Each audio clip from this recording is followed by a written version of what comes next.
But other than disasters, what happens or what do we do in our daily lives that brings us all together? If Kroger has a record year in profits, do we all rally on Fountain Square? Who dey, who dey, who dey think's going to beat them cost cutters? It's not approved by the FAA, but News 5's Laura Randall decided to give it a try anyway. It's called tandem skydiving. In tandem, two jumpers are strapped to each other, sharing one chute. An attendance record was set at Riverbend tonight. It broke the record that was set last night by the same artist, Detroit rock and roller Bob Seger. And as Michael Collins reports, it's what Seger doesn't do as much as what he does that's kept him on top. He at least has 2 more weeks as manager of the Cincinnati Reds. Now, in 2 weeks, Judge Nader will decide if he will issue a permanent injunction. So stay tuned for News 5 for complete reports as this story continues to develop. And that is our special report for now. Thank you so much for being with us. I'm Norma Rashid. And I'm Jerry Springer. For more news, tune in at 6 o'clock. Good evening. The message tonight from the folks who live and work in the East End of Cincinnati was loud and clear. No more benzene, period. During a packed meeting, the Columbia-Tusculum Community Council said it would no longer abide by the agreement which allowed Queen City terminals to bring the poisonous chemical into their community. 8 days ago, the bus drivers went on strike. Despite no TV experience, Springer's editorials made his station #1. He is a lobbyist for the trucking people. Yeah. When they went on strike, he kind of organized them around the country. He's a hero. He's been organizing throughout many states and doing a lot of work, and kind of fun to listen to, too. I have to admit. I like that name, the trucking bozo. I've listened to him every now and then, you know. I could be the commentating bozo. Huh? I would say something about maybe you already are, but then we'd get ourselves in big trouble, wouldn't we? I wouldn't say that. Was regularly being named Best TV Anchor in Cincinnati. So, as I thank you tonight for the Best Anchor honor, as well as for accepting me in this dual role, I also must thank my bosses. First, because they deserve it. Second, because they may be watching. But as sincere as these guys might be, to the folks on the streets and in the ghettos and on the unemployment line, living poor, real poor, to them it's all a bunch of words and promises never kept. It's just election time, so the rhetoric flows, but not the commitment, and certainly not the money. Keating is now off the hook in a $1 billion lawsuit stemming from the failure of Keating's Lincoln Savings and Loan. The lawsuit names William Keating, chairman of the Cincinnati Enquirer, and several other Keating family members. Last 2 weeks we've been covering the Olympics. 3 weeks almost. Yes. Ken's now going to talk about a sport. I'll be honest, I use a snorkel in a bathtub, so it's not a... glass of water bothers you, doesn't it? Right. Yeah. It's not a sport I relate to much, but I'm going to be interested in hearing about it. Ken? What a scary thought that is, too. And though they weren't worried about traffic or getting lost, they had to be thinking odds. Can it happen again? Will the shuttle reaching for the stars find eternity instead? Right, but I'm just going to stick with it. Yarmur's not right? No, it's Yarmur. You're so funny. Thank you. Well, you guys can compliment each other later. Still ahead.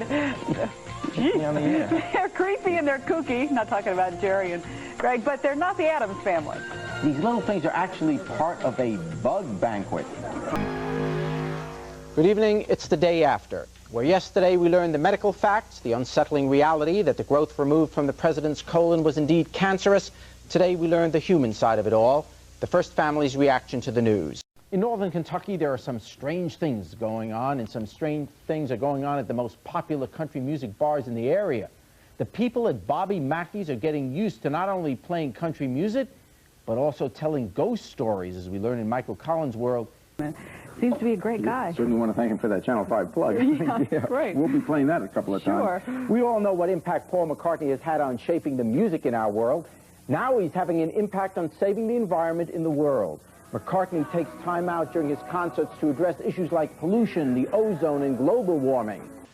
The outrage here is, considering the provocation, the length of the suspension. The fact that it was issued without first having a hearing where Pete could be heard. And where, oh, where is the punishment for the umpire? Since when may they hit ball players? Just a few minutes away, and everybody's getting excited for it. Of course, there's not just excitement in the air, there's also Pat Berry in the air. Well, Pat's exciting too. Pat, where are you? Yeah, he is. I'm up here inside the Pepsi Blimp. I don't sing it with you. I tell you what, listening to Glenn Campbell, he was the inspiration why I decided to learn how to play Play the guitar and sing? No, the tuba. The tuba. Well, because I heard him play the guitar, and I figured I'm out of my I've heard you play the guitar and sing, and that's why you should play the tuba. I can do. No, he Gentle on my I mind. love his songs. I love it. Did you notice that not one active player, white or black, showed up at the press conference or rally where the lack of minority hiring was addressed? Apparently, they're all doing okay, getting by on their million-dollar contracts, so why worry about anybody else? I'm Jerry Springer. The world changed, so we shouldn't be surprised that our colleges did too. We'll talk about it. One of us had to do over 4 times. Michael Collins, News 5 Tonight. That's pretty good for Mike. And he had to have somebody in the back of the alley knocking down all those pins. Well, we're going to work on our bowling this weekend, and you have a very nice vacation. You're losing what? The man who sparked the conspiracy theory in the assassination of John F. Kennedy is dead. Jim Garrison was 70 years old. And in weather, mostly sunny and warmer tomorrow, high in the mid-60s. More news coming up at 10 and a full report at 11 o'clock. We well know now what she's meant to the kids, but maybe her greatest gift was what she taught us grown-ups. From the homespun simplicity of a noontime television set, that life is best and most meaningful when we take care of each other. You look up and you see the beauty of the hills, similar to Price Hill and Mount Adams, and the warm, cozy feeling they provide. And so all these things we have alike, the stadium and the river and the bridges and the river boats and the rolling hills and the fountain and our newspapers, except their newspaper is wrong. The president of the local Teamsters Union in Cincinnati in northern Kentucky is warning trucking companies to send trucks out in convoys after midnight on Monday. This is Jerry Springer, as he was known to Cincinnatians throughout the 80s, local news anchor. Here's how he got there. Oh, neighborhood picnics might draw a crowd, but there's so little to do, even that councilman with the long hair can draw a crowd. But meanwhile... I'd like to go back to that shot we saw of you just a couple of minutes ago. Where did they get what was that year? 1977? They had the Mr. America contest, and I was supposed to give a key to the city as the mayor. I took my shirt and off. I'll never do that again. You'll never do that again. Okay. Like that. We'll be back with less of Jerry and more of Riverfest 90 right after this. People got all dressed up to hobnob with powerful sports types, politicians, and celebrities. It cost the National Football League about $500,000 to make its friends comfortable here tonight. And then there's what they call the big event of the night, a sold-out concert here at Miami Arena of Frank Sinatra, Liza Minnelli, and Sammy Davis Jr. And you'll never believe who we picked out in the crowd. Oh, I guess no curfew tonight, huh? Yeah, 11 o'clock, man, so Frank better sing in a hurry tonight. He'll sing at 78 RPMs, right? Yeah, I don't know if we're going to catch everybody, but we're hoping to see a little bit of the show. Quarterback Boomer Esiason made another little boy's day by tossing him a football. I was watching the Bengals warm up, and he came in and he said, "You want a ball?" And I said, "Yeah," and he threw it to me. Maybe the game is bringing out the best in people, but I tell you what, let's get back to what's really important. The game! Hooday! Come on!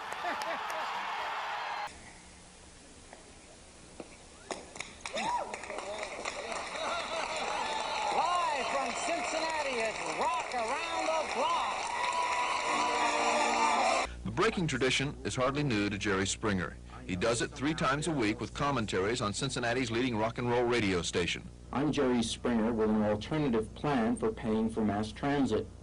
How about slot machines on all the buses? Think of the crowds our buses will attract. The voters can't seem to resist a guy who wrestles bears and enjoys the disco scene. And that ability to win people over has begun to make political observers take his campaign seriously. Hi, I'm Jerry Springer, Democratic candidate for governor. By 1981, Jerry Springer had served Cincinnati as a popular council member and mayor for almost a decade. His future appeared bright, and his driving ambition remained strong. And so, that December, he resigned from city government to make a run in the Democratic primary for governor. I'm up at 5:30, and I'm never back in the hotel till midnight or 1. So I'm living on 4.5 hours sleep every day, and it's you're always on. I refuse to join the stampede to the right that is taking place here today in this country, and is also starting to take place in our party. I sometimes have the feeling, watching the debate, watching this campaign over the last 2 weeks, that we should have shown up last week when we had the Republican candidates here. Because I'm not sure I see a difference. I think that we are starting to pay homage to the Republican issues. No matter what we say in this room, the television commercials we run are commercials on the death penalty, commercials on mandatory sentencing, commercials on no new taxes. what is the difference between us and the Republicans if that's what we try and get elected on? Well, you've seen them advertised in newspaper inserts and on television sets. No, not television sets. You've seen them advertised in these newspaper inserts and on television. Hi. Hi. I'm totally expensive. I'll do it again. I am not God, nor am I a theologian.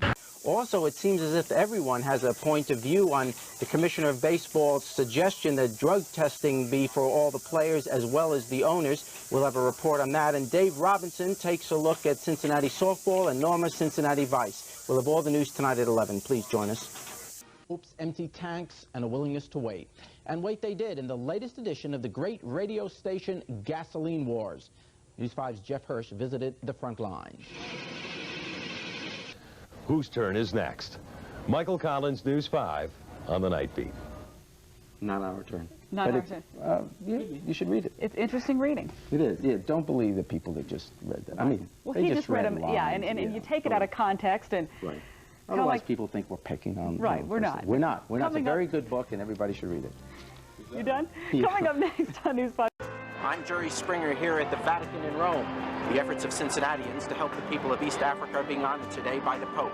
I'll have that story tonight on News 5. I think that's rather than going into your chimney. Youngbird says his company and other sweeps have been putting in 7-day work weeks lately. He says in his business, they call it the flu season. Sorry. Oh. This is Steve Bailey, News 5 on the Night Beat. Aw. Good job. It isn't so tough to start a television station either. That kid's got a future. That's true. They have my job. Up next on News 5 tonight, a strange leader in the Masters golf tournament. And if you're hoping to get some sun this weekend, you could be in for a surprise. This is an update from News 5. Good evening, I'm Jerry Springer. Coming up tonight on News 5 at 11, campaigning goes down to the wire tonight before tomorrow's big election. We'll explain what's at stake. And the ideals of the Ku Klux Klan are still burning strong today among some people in Indiana. Just absolutely gorgeous. We keep hearing what a conservative city Cincinnati is. Well, if somebody's just visiting and you see this clouds blow up right over our city, well, you'd probably think a little differently. We like to party. We like to party. We do. Another guy who likes to party is Pat Berry. Pat Berry. Nobody parties better. Pat, can you still hear? I'm here, and it was just wonderful. That's it from Sawyer Point. Sounds like you've had a wonderful time, Michael. Bring a few of your friends back with you. And to think that the kids weren't drinking. I mean, all of them. And they're sure making enough noise, though. But they had a great time. We'll be right back. Stay with us.